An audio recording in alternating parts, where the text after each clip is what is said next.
Hello guys, welcome back to episode 2 of Mission Cinema. Today's one is going to be about none other than the fourth Captain America movie, Captain America Brave New World. This of course just came out about a week ago at time of filming. I've seen it twice. I saw a D23 preview on Wednesday the 12th, and then I saw it opening night on Thursday the 13th. This is of course leading on my tradition. I have seen every single Marvel movie opening night since Avengers Endgame. I have not missed a single Marvel movie opening night. Marvel, Sony, Marvel, like any MCU or not. I've seen every single one of them in the theater opening night. So we're not gonna let that die just because I'm down here in Florida. But anyways, let's get in and talk about what I thought about Captain America Brave New World. Also, as I'm sure you can tell here, we have quite the backdrop back there. That is Expedition Everest. I'm here in a little corner that I found in Animal Kingdom, a nice, quiet, relaxing place to film this. I can hear the screams of the Everest riders back behind me though, so. Alright, so first of all, long story short, just basic review. It was good. Overall, it was good. I wasn't super excited for this movie. I mean, like I was excited. I'm excited for any Marvel movie. They can make a Marvel movie about whatever and I'd be excited. But it was my number 3 for the year behind Thunderbolts and Fantastic Four. Also, sorry about the shadow from my hat, but my hair says that hat is not coming off, so we're just gonna deal with it.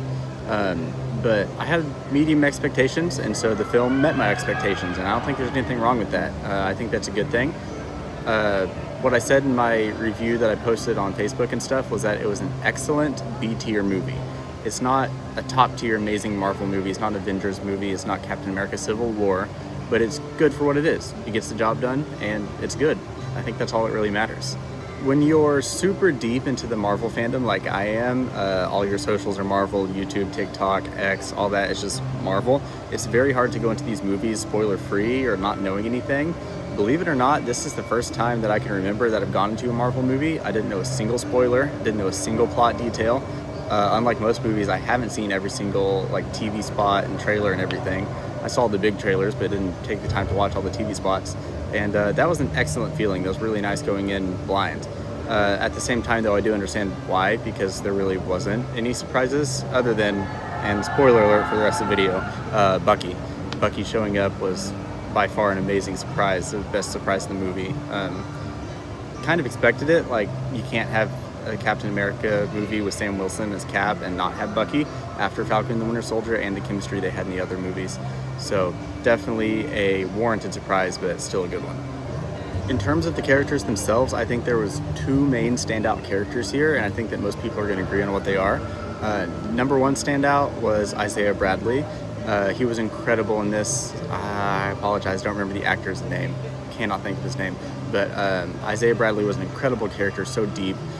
He had a lot of the emotional moments. Sorry, another downside of Animal Kingdom here is bugs. They're everywhere.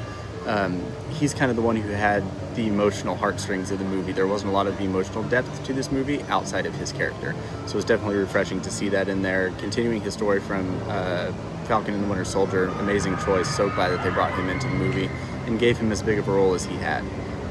The second standout character is Joaquin Torres, the new Falcon. He was incredible. He's kind of the comedic relief of the film. Definitely has his comedy moments, but definitely shines alongside Sam Wilson, and I really hope that they're a duo that we see more of going forward. Getting to see Torres use the Falcon gear and leading up to his injury at the end of the film when he crashed into the ocean and stuff, definitely a nice thing to see, and glad that they integrated him so well as well. It's nice that they're taking these characters from the Disney Plus series, Falcon and the Winter Soldier, and moving them over here. Really the only ones from that series that we didn't see come back. One I kind of expected was Isaiah Bradley's grandson. Don't remember his name. I can't remember his name. And then, of course, Sharon Carter, who ended up being the power broker, which I don't really know if they're ever going to touch that again, to be honest. But hey, what can you do? But yeah, definitely the best 2 characters in the movie there are Isaiah Bradley and Torres. Some other characters that were nice to see, Ruth. Ruth was amazing, the former Black Widow assassin. Her suit was really cool. There was only one scene where you could see her jacket was open and you could see her suit underneath her jacket. I wish we would have seen more of that suit, and I definitely think that we were going to, and those scenes ended up just getting cut. But still a nice character. And then of course Sam Wilson. Sam Wilson, star of the movie. He is Captain America, and I think this really solidifies him as a leader. and I think that he is definitely going to be the one to start assembling Avengers, and that he's going to be our main leader for Avengers Doomsday. Which it's nice to see. There's some questions. Is it going to be Captain America? Is it going to be Captain Marvel? Is it going to be Doctor Strange? Like, who could it be? And I think that really the only right answer is Captain America. It's got to be Sam Wilson, and I definitely think that's what they're going for after seeing this movie. Two other characters that I definitely couldn't forget are Harrison Ford's. Oh, there's a little bunny rabbit over there. There's just animals everywhere here at Animal Kingdom. I went to the Mahara Jungle Trek for the first time and went to see the baby tiger. Saw no baby tiger, and my phone got pooped on by a bird. So, wouldn't recommend. Wasn't the best experience. Anyway, back to this. Two completely different subjects. Harrison Ford's character, Thaddeus Ross, taking over the role from William Hurt. Harrison did amazing in this role. I don't know how Harrison Ford couldn't do amazing. He's Harrison Ford. But seeing him also lean into the Red Hulk persona and all that, I think it was a great choice to have him take over that role and to be the main villain of this film. Also, the rabbit's coming over closer now. And of course, kind of the underlying main villain of the film, the leader, coming back from the Incredible Hulk. Definitely interesting, and I feel like there was a lot more they had planned for his character that didn't really end up showing up on screen. Kind of felt choppy. All of his lines of dialogue were kind of random, and this movie really felt like a sequel to Incredible Hulk, which is kind of weird when you think about it, right? Like, that movie was the second ever MCU Marvel movie, and it's kind of gone under the radar ever since, after recasting Bruce Banner, and really the last character that we saw from that movie was Emil Blonsky, the Abomination, who came back in She-Hulk and Multiverse of Madness. Multiverse of Madness, right? No, Shang-Chi, sorry. But yeah, this movie was easily as much of a sequel to Incredible Hulk as this movie is a sequel to Falcon and the Winter Soldier, so definitely an interesting choice. Not necessarily a bad one, but as somebody who has tried to watch that movie several times and has only gotten about halfway through it, kind of felt unnecessary. Next up, let's talk about Sam's new Captain America suit. So at the beginning of the movie, he's still wearing his old white suit from the Wakandans that he got in Falcon and the Winter Soldier. But of course, later on in the movie, he does get his new suit, which the design of the suit itself, I think, is definitely better. I like the it being less white and having the more blue on it. I do think it's interesting that he just pulled it out of his closet. Like, we got to assume that that was from the Wakandans as well, but we don't really know. Like, I wish they would have given some backstory as to where that suit came from other than his closet, because that's kind of weird if you ask me. But anyways, the suit itself, amazing. The vibranium wings definitely add a whole other layer to what Captain America can be. The fact that they are vibranium and can shock absorb, just like the Black Panther suit does. Of course, a big piece of plot in the movie, which that's what he ends up using to defeat Red Hulk. But seeing those wings glow purple and then being able to send out those shockwaves, amazing. Love that they leaned into that.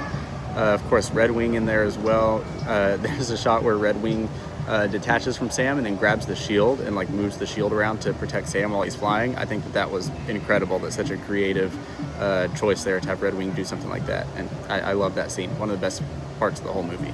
In terms of my biggest issues with the movie is I feel like a lot of stuff ended up kind of being underwhelming. Stuff from the trailers that was very prominently featured, being Celestial Island, Tiamat, Adamantium, and Red Hulk, didn't end up being that important to the movie. I wish that we didn't know about Red Hulk. I think that if Red Hulk was a surprise going into this movie, it would have been, theater shattering, the cheers we got from that. But I think it was an important piece of marketing, and the film probably wouldn't have done as well without it being marketed. So I see why they did that. But in terms of Tiamat and Celestial Island, nobody ever went there. They were there in the movie, but nobody stepped foot on the island. It was just a backdrop. There was no depth to it or no reason for them to be there other than fighting over the adamantium, which also had no relevance to the movie other than the fact that everybody wanted it. I wish they would have done something with adamantium, started to build something, or even hinted at something coming in the future. But all it was is, there's this island, it has adamantium, and everybody wants it. They didn't go anywhere beyond that. So I wish we would have seen more with the importance of adamantium or the Celestial in the ocean. But it is nice that we finally did get to the Celestial in the ocean, since that happened in Eternals, of course, and we haven't really seen anything since about it. So it's nice that they're finally there. I just wish that it would have had more of an importance to the film. One other thing that I think was definitely lacking is Sam recruiting Avengers. We started this film with the president telling him, hey, I want you to get the band back together, start recruiting Avengers. So I really thought that in a post-credit scene or towards the end, we'd finally see him start getting a roster together. I didn't expect to see the people in person, but at least have him start looking down a list or looking in a file, a database or something, for superpowered individuals, but we saw nothing. Like, this would have been the perfect opportunity for a post-credit scene to see him see Shang-Chi and Kate Bishop and the Eternals and Daredevil and Spider-Man, you know, whoever, to start getting people together, but it didn't happen. And speaking of post-credit scenes, this one only has one post-credit scene, and it was quite dumb. I was very disappointed. It was lackluster and boring. For those of you who don't know, it is the leader sitting in the raft, the prison, and Sam goes to visit him, and the leader's pretty much like, oh, be careful, there's people from the other world that are coming, and make sure that you guys can fight them. That's all he says. No clue who the others are, the other world, like, nothing. If he could have just said, like, Doom is coming, or something like that, or a hint of Doctor Doom, or something for Avengers Doomsday, would have made it a much better post-credit scene. But just being like, the others are coming. Who? Like, bad guys, people they already know, alternate versions of the Avengers, like, who?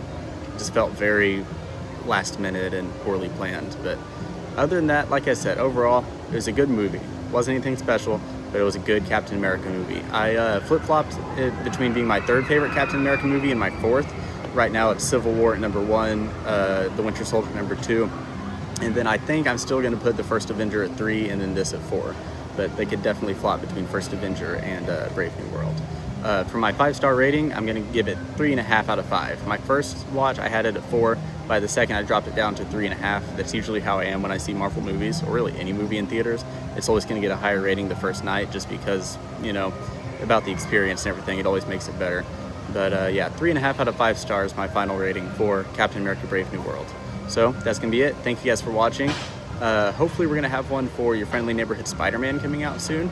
And then, of course, Daredevil Born Again's right around the corner. And then following that up will be Thunderbolts, my most anticipated movie of the year. Cannot wait. So anyway, see you around. Have a good one.